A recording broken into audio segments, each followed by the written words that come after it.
مٹا دے اپنی ہستی کو اگر کچھ مرتبہ چاہیے، مٹا دے اپنی ہستی کو اگر کچھ مرتبہ چاہیے، کہ دانہ خاک میں مل کر گل و گلزار ہوتا ہے۔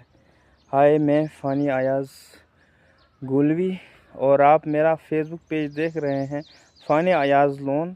آپ ضرور فالو کریں، شیئر کریں۔ تو میں نے جو آپ کے سامنے شعر پڑھا،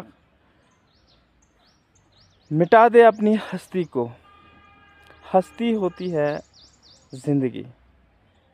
کہ شاعر نے کیا خوب فرمایا ہے کہ انسان اپنے آپ کو مٹا دے اگر دنیا میں کچھ بننا چاہتا ہے، اپنے آپ کو خاک کر دے۔ جس طرح ہم کوئی بھی پھل مٹی میں ڈالتے ہیں، یا مثال کے طور پر مکئی کا دانہ مٹی میں ڈالتے ہیں، اور جب وہ اگتا ہے تو کتنی خوبصورتی کے ساتھ وہ اگتا ہے۔ یہی شاعر نے ایک مشابہت دی ہے کہ اپنے ہستی کو مٹا دے۔ اپنی جو ہستی ہے، آپ کی اپنی زندگی ہے، یہ نہ دیکھ، عیش و آرام نہ دیکھ، لوگوں کے یہ خوبصورتی کو نہ دیکھ، اس دنیا کو نہ دیکھ۔ جب تو نے بننا ہے کچھ تو تنہائی میں آ جا۔ تو نے اگر آخرت کے لیے کرنا ہے تو بھی تنہائی، اگر دنیا میں کرنا ہے تو بھی تنہائی۔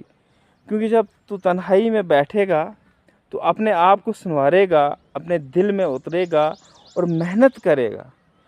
چاہے دینی ہو یا دنیاوی ہو، دونوں چیزوں میں محنت بہت ضروری ہے۔ جب آپ تنہائی میں وہ چیز کرتے ہو، لوگوں کے سامنے کچھ دیر آپ عیاں نہیں رہتے ہیں، آپ پوشیدہ رہتے ہیں، تو یقیناً ایک وہ وقت ضرور آتا ہے جب آپ دنیا کے سامنے ایک پھول بن کر آتے ہیں۔ وہی محنت ہے کہ اگر کچھ دنیا میں بننا چاہتے ہیں، کچھ کرنا چاہتے ہیں، تو اپنی زندگی کو ختم کرنا ہے۔ پھر یہ نہیں سوچنا فلانا کیا کہے گا، فلانا کیا کہے گا، یہ نہیں سوچنا، بلکہ اپنے آپ کو مینڈ کر کے، اپنے عیش و آرام کو مثلا ختم کر کے انسان کو پھر محنت کرنی ہے، مشقت کرنی ہے، اور وہ اپنی منزل و مقصود میں قائم ہو سکتا ہے۔ باقی انشاءاللہ نیکسٹ ویڈیو میں آپ سے بات کریں گے۔ السلام علیکم۔